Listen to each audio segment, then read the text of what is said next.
Hello everyone, welcome back to a new video. Today I'm gonna sit down and go through all the feedback that I got from my beta reader on the sequel to my debut novel, which is coming out this year, July the 26th. And my plan was to go through these comments for the first time with you, but I got it back way sooner than I thought, and I couldn't hold myself back. I was so curious about what she thought about what her answers were from my questions, and so I've already looked at them. If you have no clue what this is or what I'm talking about, when I send my manuscripts to beta readers, I also send a Google Forms document which contains questions about my characters, the story, the romance, the subplots, overall thoughts, world building, description, everything. And I can link in one of these corners and also in the description when I talk about making this Google Forms document. I'm not gonna talk about every single answer, but I'm gonna talk about the things that I actually need to edit. So I may not mention as many good things that has come up with this Google Forms or her answers, but I will mostly talk about the bad stuff.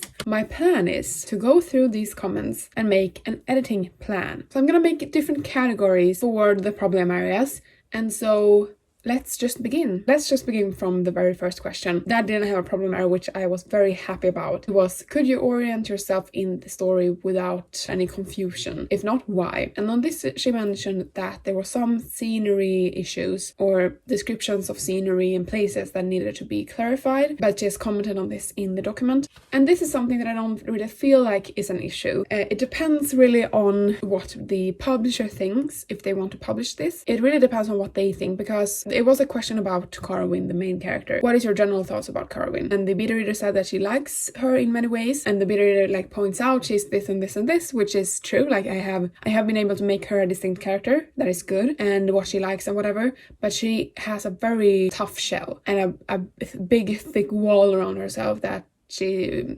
has to have to protect herself, kind of. And so she points this out, that maybe it would be nice for a reader to maybe get under the surface a little bit more of her feelings and her thoughts, because I feel like Carwyn is the person that shuts down her own feelings quite fast, so she doesn't really let herself feel this. And I have talked with the beta reader a little bit more about this, and she said that it was mostly in the beginning of the book. This is something that I did intentionally, because there's consequences of the first book that the main character in the second book has to deal with, but I didn't want the book to focus on that. I wanted the book to focus on her, okay, this is what I got, what can I do to improve my life now, how it is now, and just look forward, because that is her driving force. But maybe I can make her a little bit more emotional. And then I was very happy about that her motivation, the main character's motivation, was good, and that the beta reader could understand, because I had issue with this in the first book. Idun's motivation, the main character of book 1, wasn't really clear enough. Not having to deal with that problem in this one feels very good. The motivation to investigate in the crime, because this is a fantasy romance with the subplot of murder mystery, and the first murder happens really early in the book, and it feels so good to say that I don't need to change this up. The motivation was good,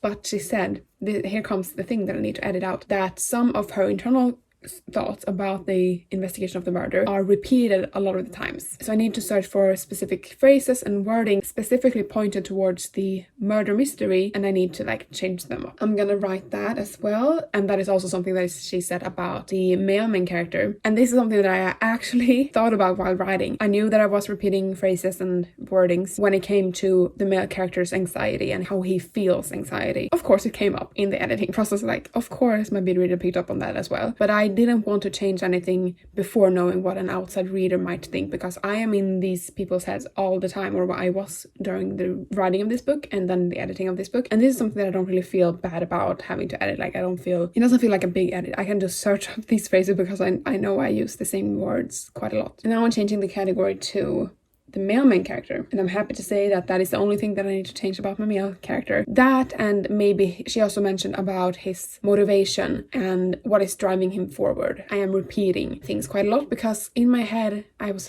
they don't feel too sure about this, so I need to repeat their internal thought process behind this action. I need to repeat that many times so that they themselves understand what they want, and so the reader understands what they want. You guys know this because you read. I read. Readers are not dumb, so you don't have to repeat things that much. If you have watched my editing videos about this project, you know that I was talking about this quite a lot during the editing as well, and that is the relationship between 3 of the characters, the female character and 2 side characters, that their relationship was maybe unrealistic and that it happens too fast. Their relationship builds too fast. And she said that maybe they should like hang out a bit more in the beginning. I don't want them to become best friends. I just want them to know each other and that they're part of the book. And so I don't think they should necessarily hang out more in the beginning, but I think I need to I need to change some things about their relationship. I don't know, this is a tricky one because I don't know what I want to do with them. And now we come to the big thing in the beginning. I think all my problems lies in the beginning. That is always my problem area, I feel like. In Ghost to Ruin, the first half was my problem area. The second half I have barely done any editing to, but it feels like this book also has a problem in the beginning. And this is about the romantic relationship between my 2 main characters. I may have in the past said to my beta reader that this is an enemies to lovers story. And I may also have said it here on my YouTube or on my TikTok or Instagram stories or whatever, that this is a enemies to lovers. But it doesn't really write itself as that. And I didn't write it as an enemies to lovers. It's more like a hate to love, marriage of convenience type of story where the 2 characters lust for each other really early on. The beta reader went into reading this book thinking that it was an enemies to lovers story, and she thought that the romance happened way too fast for it to be an enemies to lovers. And she said that they absolutely need to have chemistry, but she thought that their bickering and their irritating feelings towards each other really dispersed really fast. And I know exactly what she talks about because I wrote this book, but I can fully understand why it is frustrating to read this thinking that it is an enemies to lovers book. This is not an enemies to lovers book. They don't want to kill each other in the beginning. It's very much a marital convenience.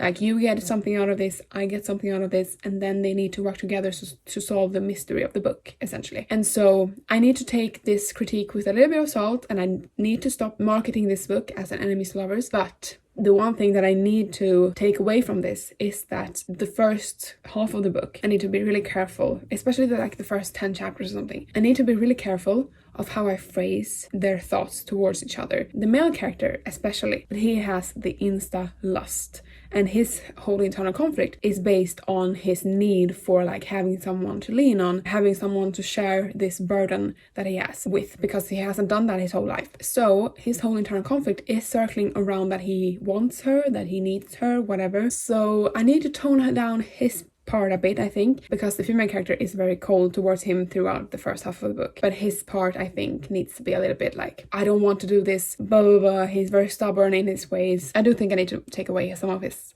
warm feelings towards my female character. And they also had a question about, according to you, does this romance, their romantic relationship, is it going too fast, too slow, or just the right amount of pacing, you know? And she said too fast. I do think this has to do with her thoughts on the enemies to lovers part, and so I understand that. I have never written like romance before, and this book has the most romance that I have ever done. And I had a problem while writing this because I wanted the 2 characters to get together right at the first chapter. I asked her about her general thoughts about side characters, and I pointed out 5 side characters. One that is very prominent in the book, a few ones that are not prominent. And one of them was the person that is going to be the main character of book 3. And she didn't say that she was underdeveloped, because I had a question about that. Is there a specific character that you thought was flat and underdeveloped? And she said that main character for book 3, that she wasn't flat per se, but that she wanted to get to know her more. And I think this is important. I think I need to work on this. And I'm having a lot of thoughts on how I can do this, but I'm not sure how to yet. And here I have an issue with the dialogues. Some of them sound natural and is realistic, but some of them are not. So she said like, maybe you need to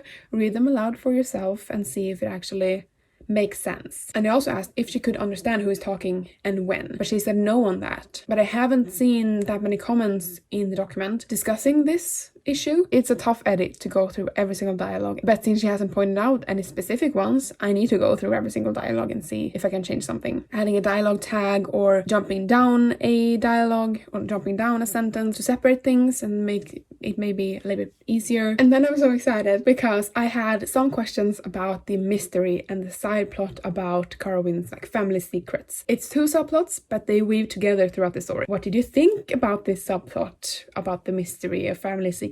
And then she said that it was an exciting subplot that absolutely drives the story forward. And then this is so fun, but it's also kind of sad. I asked her, what chapters or scenes were your favorite and why? And she said that the sex scenes were her favorite ones.